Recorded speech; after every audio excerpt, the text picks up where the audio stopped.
కొంతమంది మంత్రులకు చంద్రబాబు సీరియస్ అయిన విషయాన్ని కూడా మనం గమనించాలి. రెవెన్యూ ముఖ్యంగా భూ కేటాయింపులు రెవెన్యూ సమస్యలపై స్పందించాలని ఆయన సీరియస్ అవుతున్నారని, ఇక ఋషికొండపై నిర్ణయం కూడా ఇంత ఆలస్యమా అని, అసలు ఋషికొండ మీద ఏ నిర్ణయం తీసుకోవాలనుకుంటుంది కూటమి ప్రభుత్వం, ఏ రకంగా చూడాలంటారు ఈ వ్యాఖ్యల్ని? చంద్రబాబు నాయుడు ఎవరి మీద సీరియస్ అవుతున్నారంటే ఏం చెప్తారు మీరు? సార్, సెంట్రల్ గవర్నమెంట్ ఏదైతే ఉందో ఆంధ్రప్రదేశ్ లో అభివృద్ధి జరుగుతుందని చెప్పి, డెవలప్మెంట్స్ వర్క్స్ బాగా జరుగుతున్నాయని, అది కాకుండా ఎన్డీఏ ప్రభుత్వంలో ఇక్కడ ఆంధ్రప్రదేశ్ లో బీజేపీ కూడా ఒక పార్ట్ కావడం, అలాగే సెంట్రల్ గవర్నమెంట్ లో కూడా బీజేపీ అధికారంలో ఉండడం. ఇంకొక విషయం, వీటన్నిటికంటే కూడా ముఖ్యంగా ఇచ్చిన నిధులకి ప్రతి ఒక్క రూపాయికి జవాబుదారీతనంగా ఇప్పటి ప్రభుత్వం లెక్కలు చెప్తూ, ఎప్పటికప్పుడు బిల్లులు చూపిస్తూ చెప్తూ, ఇక్కడ డెవలప్మెంట్ కూడా కంటికి కనిపిస్తుంది.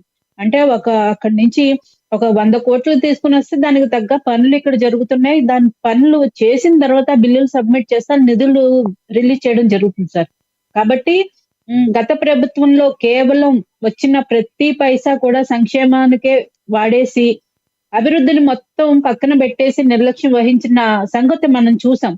గతంలో రోడ్లు కానీ, అలాగే పారిశుద్ధ్యం విషయంలో కానీ, రైతుల విషయంలో కానీ, ఇంకా మహిళల విషయంలో కానీ, డ్వాక్రా కానీ, ఇంకా అన్ని రకాలుగా చూసుకుంటే కూడా మనకి అభివృద్ధి మాత్రం జరిగింది శూన్యం. ఎక్కడ డెవలప్మెంట్ లేదు. ఏ రంగాల్లోనూ కూడా చేయూత అందించలేదు. కేవలం సంక్షేమం మీద ఆధారపడి గత ప్రభుత్వం నడిచింది. కానీ ఇప్పుడు ప్రభుత్వం తీసుకొచ్చిన నిధులు ఏదైతే ఉన్నాయో సంక్షేమ పథకాలు ఎలాగో ఇస్తున్నాయి. ఇక్కడ ప్రభుత్వం ఇస్తుంది, కేంద్ర ప్రభుత్వం నుంచి వచ్చే సెంట్రల్ గవర్నమెంట్ పథకాలు కూడా ఉన్నాయి. వాళ్ళు మన 40% వేసుకుంటే ఇక్కడ 60% మన రాష్ట్ర ప్రభుత్వం వేసుకునే పథకాలు ఉన్నాయి. అలాగే రాష్ట్ర ప్రభుత్వం ఒక 30% అయితే కేంద్ర ప్రభుత్వం 70% ఉన్న పథకాలు ఉన్నాయి. అవి కాకుండా ఈ రాష్ట్ర ప్రభుత్వం ఏదైతే సూపర్ 6 హామీలు ఇచ్చిందో అవి కూడా నెరవేర్చుకుంటూ, ఒక్కొక్క హామీ నెరవేర్చుకుంటూ ప్యారలల్ గా డెవలప్మెంట్ కూడా చేస్తున్నారు సార్. ఇప్పుడు అమరావతికి నిధులు కానీ, పోలవరం కానీ, ఇంకా విశాఖ రైల్వే జోన్ కానీ, సిఆర్డిఏ భవనం కానీ, ఏది చూసుకున్నా కూడా సెంట్రల్ గవర్నమెంట్ ఏదైతే ఆమోదం తెలిపిన రైల్వే లైన్ కానీ, స్పెషల్ ట్రైన్స్ కానీ, ఇంకా అన్ని రకాలుగా కూడా సెంట్రల్ గవర్నమెంట్ నుంచి పూర్తి సహకారం అయితే ఈ ప్రభుత్వానికి అందుతుంది.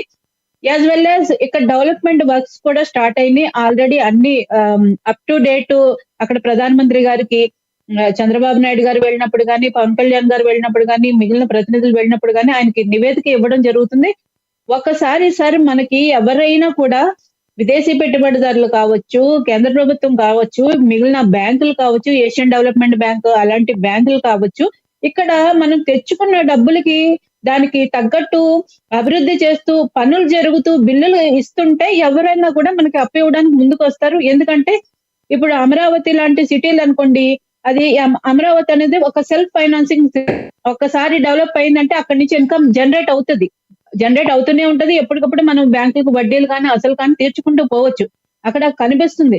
అంటే ఒక ప్లాన్, యాక్షన్ ఉంది కాబట్టి ఖచ్చితంగా ఇస్తారు. అక్కడి నుంచి నిధులు వస్తున్నాయి. ఇప్పుడు మనం ఎలక్షన్స్ గెలిచిన వెంటనే కూడా సెంట్రల్ గవర్నమెంట్ నుంచి ఏ విధంగా స్టీల్ ప్లాంట్ కూడా ఒక ప్యాకేజ్, రెవెన్యూ ప్యాకేజ్ ఒకటి ప్రకటించి ఆల్మోస్ట్ అది మొత్తం విలీనం చేస్తాము అని న్యూస్ వచ్చిన తర్వాత కూడా మళ్ళీ దానికి రివైవల్ ఇచ్చే ప్యాకేజ్ ఇవ్వడం అన్నది దేశ చరిత్రలోనే మొదటిసారి సార్. ఒక అవకాశం ఇచ్చారు మళ్ళీ. అలాగే మనకు పోలవరం తీసుకున్నా, అమరావతి తీసుకున్నా, అన్ని రకాలుగా కూడా కేంద్ర ప్రభుత్వం సహకారం అందుతుంది. ఇంకా మీదట కూడా అందుతుందనే ఆశిస్తున్నాం. కాబట్టి ఇక్కడ డెవలప్మెంట్ జరుగుతుంది. కేంద్ర ప్రభుత్వం కూడా వాళ్ళు బీజేపీ కూడా ఇందులో భాగస్వామ్యం అవడం కూడా మన అదృష్టం అని చెప్పుకోవాలి.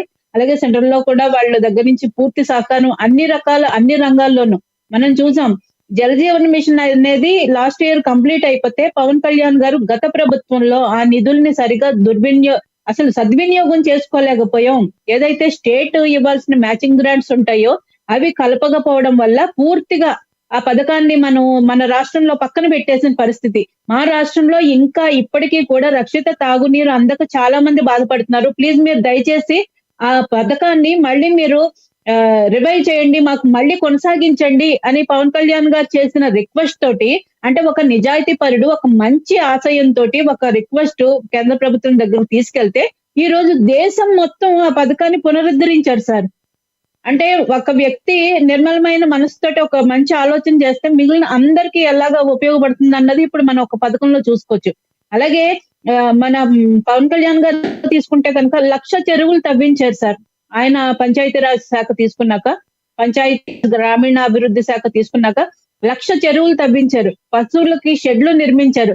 అలాగే ఏమంటారు మినీ గోకులాలు, కమ్యూనిటీ గోకులాలు, పంట కాలువల్లో పూడికలు తీయించడాలు, ఎన్నో రకాల అభివృద్ధి జరుగుతుంది. ఇప్పుడు చూసుకుంటే గనుక 44 గ్రామాలు సార్.